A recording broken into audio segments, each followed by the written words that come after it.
y bienvenidos a Música con mucha historia. Mi nombre es Cristina, soy musicóloga y profesora de música y os voy a acompañar en este fascinante viaje. El podcast va dirigido a todos los estudiantes de música y a aquellos amantes y curiosos de este arte que quisieran aprender más sobre él.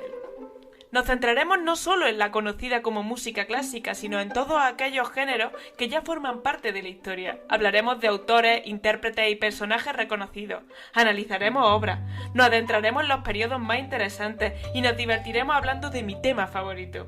Gracias por acompañarme en esta aventura y adelante. En este primer episodio de Músicas con mucha historia vamos a hablar de Grecia y Roma, que como en otros ámbitos, pues también estas civilizaciones, la griega y la romana, pusieron las bases de la cultura europea posterior, o sea, de nuestra cultura musical. Pero esta influencia no se dio tanto en la música práctica, sino que se ha dado más en el pensamiento musical y en las teorías musicales. Bien. A pesar de que no nos han llegado documentos auténticos de la música griega escrita, podemos deducir a través de otras obras como literarias y filosóficas, los bajorrelieves, las pinturas, la escultura y los mosaicos, que la música tenía un papel fundamental en la vida social en Grecia. De carácter esencialmente funcional, la música estaba muy presente en las prácticas religiosas, paganas, relacionadas con la mitología. También tenía protagonismo destacado en la puesta en escena de los grandes dramas, de Sófocles, Esquilo, Eurípides, en las competiciones deportivas, en la vida militar, en la vida social. ¿Vale? Los otros testimonios de importancia de la música en Grecia nos llegan con los mismos instrumentos que hemos encontrado a partir de yacimientos arqueológicos, instrumentos como la lira, la cítara, instrumentos de viento como el lauló o la flauta de Pan. Y estos instrumentos también han aparecido en muchos mitos griegos que contaremos un día más adelante y hablaremos sobre ellos. Bien. Otro de los ámbitos que nos ha llegado a nosotros, sobre todo el más importante que nos ha llegado sobre el patrimonio musical de la Grecia antigua, son las teorías y el pensamiento musical, que han sido recogidos por los romanos y elaborados más tarde por los primeros cristianos, y es necesario, sin embargo, diferenciar los datos históricos o científicos del mitológico en la interpretación de estas fuentes filosóficas, porque los griegos tendían mucho al mito, al cuento, ¿no? Como podéis haber visto en la historia de la filosofía, cuando hablamos de Platón y hablamos del mito de la taberna. ¿No? Pues en música usaban también todo lo referente al mito. Bien, en lo referente a la teoría musical, la base del pensamiento teórico griego la encontramos en la escuela pitagórica. Que los pitagóricos, que eran todos los seguidores del matemático y filósofo Pitágoras, que os sonará de matemáticas, del teorema de Pitágoras, de los catetos, la hipotenusa, todo eso, ¿suena? Pues a partir de aquí también, pues no solo se dedicaba a este mundo, no solo lo veremos en el mundo de las matemáticas, sino que hizo grandes aportaciones en el mundo de la música, porque la música es matemática en sí.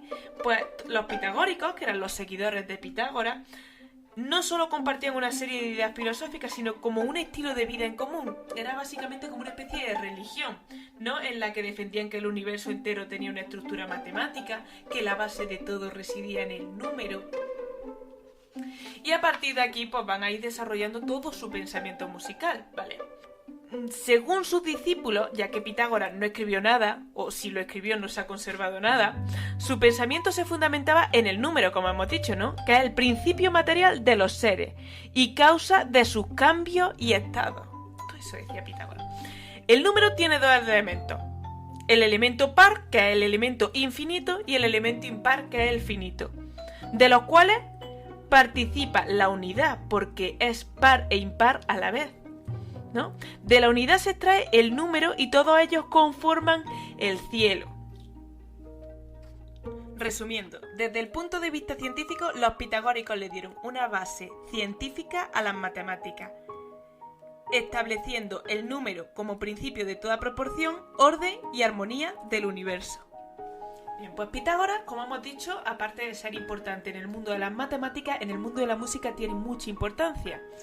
¿En qué está la importancia de Pitágoras? Pues bueno, pues la actual selección de los 12 sonidos de la música occidental se originan en las matemáticas de Pitágoras. Descubrió además que el sonido se produce por las vibraciones de un cuerpo en un medio elástico, en el que se propagan en forma de ondas, ¿no? Y que su altura, la altura del sonido, depende del número de vibraciones, las cuales dependen del grosor y la longitud del cuerpo en vibración. Además, los pitagóricos determinaron que estas relaciones, vibración-onda, se pueden expresar mediante números. ¿Vale? Para ello, la filosofía se fundamentaba en la matemática y la música era una parte importantísima de las matemáticas. Inventó el monocordio, un instrumento que consistía en una caja de resonancia sobre la que se disponía una cuerda tensada y apoyada en unos extremos por dos caballetes. Al dividirla por otro caballete en dos partes iguales, comprobaba que el sonido producido por cada uno de los lados era la 1/8 del sonido principal, demostrando así que la frecuencia del sonido es inversamente proporcional a la longitud de la cuerda. A partir de aquí, mostró unos intervalos básicos de la música griega. Esto es la base de la construcción de los instrumentos. ¿Por qué? El instrumento, por ejemplo, en el mundo de la cuerda, el violonchelo suena mucho más grave y la longitud de la cuerda es mucho más grande y el grosor también, en comparación con el violín, que la longitud de las cuerdas son mucho más pequeñas y su grosor son mucho más pequeños, por ello las vibraciones que producen y el sonido que producen es más agudo. ¿Cuáles son los 3 intervalos básicos de la música griega? La octava, la quinta y la cuarta.